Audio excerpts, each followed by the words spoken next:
কবি দীপক চন্দ্র দাসের লেখা মানুষ করুন স্যার।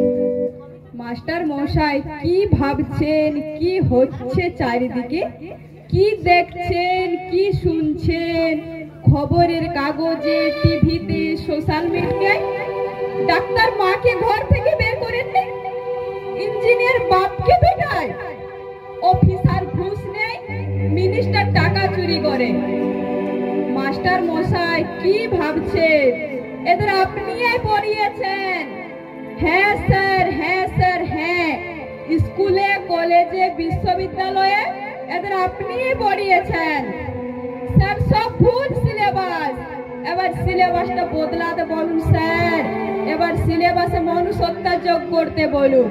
শুধু ডাক্তার নয়, ইঞ্জিনিয়ার নয়, অফিসার নয়, মিনিস্টার নয়, ওসব হয়ে ওঠার আগে আমাদের মানুষ করুন স্যার, আমাদের মানুষ করুন।